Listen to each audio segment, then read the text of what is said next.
اس نے اپنا دماغی سلطنت کھو دیا ہے، لیکن کچھ لوگ کہتے ہیں کہ اس کے اندر کوئی بدروح آ گئی ہے جس کی وجہ سے اس نے اپنے ساتھیوں کو مارا۔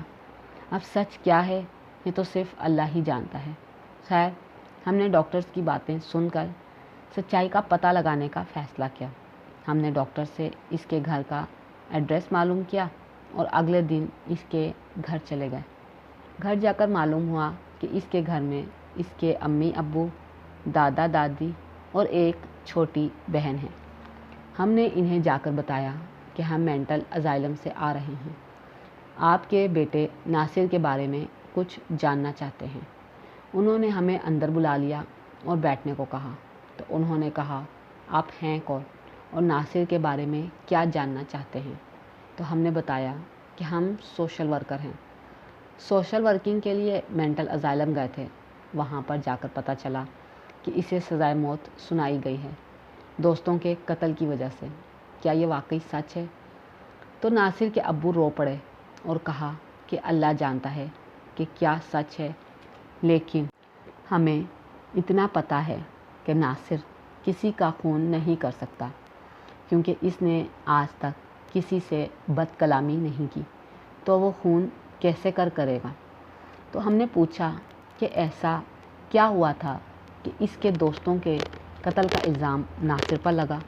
تو ناصر کے ابو نے بتایا کہ میرا بیٹا اور اس کے 3 دوست مختلف جگہوں کی ویڈیوز بناتے ہیں یوٹیوب کے لیے۔ ایک دن بھی ان سب نے شہر سے باہر جانا تھا۔ ناصر کے تینوں دوست ہمارے گھر آئے ہوئے تھے۔ دوپہر کا کھانا ہم نے ایک ساتھ کھایا اور پھر کھانے سے فارغ ہو کر یہ چاروں اپنی گاڑی میں بیٹھ کر نکل گئے۔ انہوں نے کسی کھنڈر حویلی کی ویڈیوز بنانی تھی۔ اگلے 2 دن بعد ہمیں صبح کے وقت پولیس اسٹیشن سے فون آیا کہ ناصر کو گرفتار کر لیا گیا ہے۔ جب میں اور میرے ابو پولیس اسٹیشن پہنچے تو ناصر جیل میں تھا۔ وہاں کے سب انسپکٹر نے بتایا کہ ناصر کو اس کے دوستوں کے قتل کے الزام میں گرفتار کیا گیا ہے۔ ہم نے ناصر سے پوچھا کہ ہوا کیا ہے، انسپکٹر صاحب کیا کہہ رہے ہیں؟ تو ناصر نے بتایا کہ میں نہیں جانتا، مجھے کچھ نہیں پتا۔ اس سے پہلے کہ ہم تفصیل جانتے، ہمیں اور مزید وہاں رکنے نہیں دیا گیا۔ یہ کہہ دیا کہ اب یہ معاملہ کورٹ میں جائے گا، آپ لوگ کوئی وکیل ہائر کریں، یہ کہہ کر ہمیں وہاں سے بھیج دیا گیا۔ ہمارا ایک جاننے والا وکیل ہے، ہم نے اسے ساری بات بتائی۔ اس نے جا کر ناصر سے بات کی اور کیس لینے سے انکار کر دیا اور کہا کہ ناصر مسلسل جھوٹ بول رہا ہے، سچ بتانے کا تو نام ہی نہیں لے رہا۔ تو ہم نے وکیل سے پوچھا کہ کیا مطلب، کیا کہا ناصر نے؟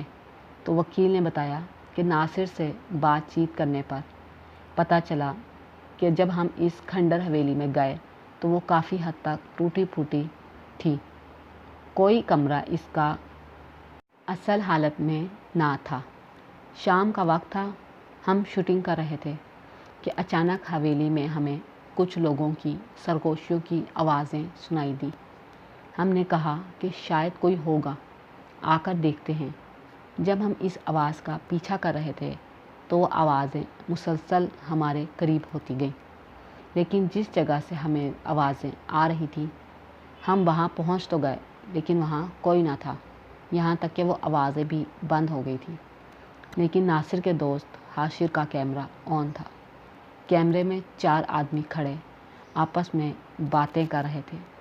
حاشر یہ دیکھ کر ایک دم دنگ رہ گیا، کیونکہ وہ یہ لڑکے اپنی آنکھوں سے نہیں دیکھ پا رہے تھے، وہ سب کچھ کیمرے کی آنکھ دیکھ پا رہی تھی۔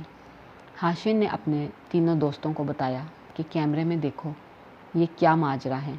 وہ سب بھی یہ دیکھ کر حیران رہ گئے، کرتے تو کیا کرتے، بہت بری طرح سے ڈر گئے تھے۔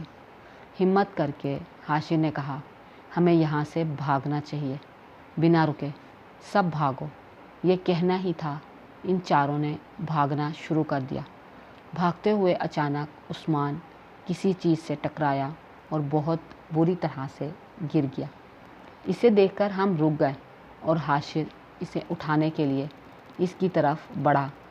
جیسے ہی بڑھا اسے کسی انجانی قوت نے ہوا میں اچھال دیا۔ ایسے لگ رہا تھا جیسے حاشر ہوا میں تیر رہا ہو۔ حاشر نے تو چیخنا چلانا شروع کر دیا، بچاؤ بچاؤ، مجھے چھوڑو، نیچے اتارو، وغیرہ وغیرہ۔ عثمان جو نیچے گرا ہوا تھا، اسے کسی چیز نے پیچھے کی طرف گھسیٹ لیا اور اندھیرے کمرے کی طرف لے گیا، جیسے عثمان کی چیخیں اندھیرے میں گھٹ کر رہ گئی ہوں۔ نعمان اور ناصر کیا کرتے؟ انہوں دونوں نے بھی چیخنا چلانا شروع کر دیا۔ ابھی دونوں چیخ ہی رہے تھے کہ حاشر خود ہوا میں جھول رہا تھا، بڑی بری طرح دھڑام سے نیچے آ گرا۔ حاشر کا سر پھٹے تربوز کی طرح کھل گیا اور وہ وہیں ڈھیر ہو گیا۔ ناصر کا وکیل کا یہ سب بتاتے چلا گیا۔ تو ہم نے پوچھا کہ پھر کیا ہوا، ناصر اور نعمان کو کیا ہوا؟ تو پھر وکیل نے کہا، وکیل ایک گہری سانس لی اور بتایا کہ ناصر نے کہا، اس کے بعد مجھے نہیں پتا کہ کیا ہوا، کیونکہ میں بے ہوش ہو گیا تھا، اور جب ہوش آیا تو میں پولیس کی حراست میں تھا اور میرے ہاتھ میں چاقو تھا۔ نعمان کی شہرک کٹی ہوئی تھی اور میرے ہاتھ میں چیختا چلاتا رہا کہ میں نے اپنے دوستوں کو نہیں مارا، لیکن پولیس والوں نے یقین نہیں کیا۔ حاشر کا کیمرہ بھی اس کے ہاتھ سے ہی گر کر ٹوٹ گیا تھا، اس لیے کوئی ثبوت بھی نہ ملا۔ وکیل نے یہ سب باتیں بتاتے ہوئے کہا، اس سے صاف ظاہر ہے کہ ناصر جھوٹ بول رہا ہے، اس لیے میں اس کا کیس نہیں لے سکتا۔ ہم سب بھی سوچ میں پڑ گئے کہ آخر ناصر یہ سب کیوں کہہ رہا ہے۔ ہمیں تو حقیقت تب پتہ چلی جب ہم نے پہلی پیشی میں ناصر کو دیکھا۔ جب اسے سزا سنائی گئی تو وہ بالکل بوکھلا گیا اور چیخنے چلاتے ہوئے اپنے آس پاس کے لوگوں کو مارنے کے لیے دوڑا۔ وہ جتنی عجیب حرکتیں کر رہا تھا، اس سے صاف ظاہر تھا کہ یہ ناصر نہیں بلکہ اس میں موجود کوئی انجانی انچاہی قوت ہے۔ یہ صرف ہم نے نہیں بلکہ عدالت میں موجود بہت سے لوگوں نے دیکھا، لیکن کیا کر سکتے تھے؟ سزائے موت کا سن کر ناصر تو پہلے ہی اپنا دماغی سلطنت کھو بیٹھا تھا۔ ہم کرتے تو کیا کرتے؟ اب تو ناصر ہمیں پہچانتا بھی نہیں۔ یہ سب کچھ ناصر کے ابو نے ہمیں بتایا، لیکن ہم کیا کر سکتے تھے سوائے تسلی دینے کے؟ ہم نے کہا، اللہ پر توکل رکھو، اللہ نے چاہا تو ضرور کوئی معجزہ ہوگا اور ناصر خیر و عافیت گھر آ جائے گا۔ یہ کہہ کر ہم سب واپس آ گئے اور یہ سوچتے رہے کہ نہ جانے ناصر کے بے ہوش ہونے کے بعد نعمان کے ساتھ کیا ہوا ہوگا۔ کیا واقعی وہ آصف ہے جس نے ناصر پر حاوی ہو کر نعمان کو قتل کیا ہوگا، یا پھر کوئی اور وجہ؟ خیر، ہم سب تو گھر آ گئے اور اب میں تمہارے سامنے ہوں، دانش کہتا چلا گیا۔ دوستو، اگر آپ کو میری یہ کہانی پسند آئی ہو تو لائک کیجیے گا اور کمنٹس میں ضرور بتائیے گا، اور آپ نے اگر میرا چینل ابھی تک سبسکرائب نہیں کیا تو please subscribe my channel and press the bell icon, تاکہ میری ہر آنے والی نئی نوٹیفیکیشن آپ تک پہنچ جائے۔ اللہ نگہبان۔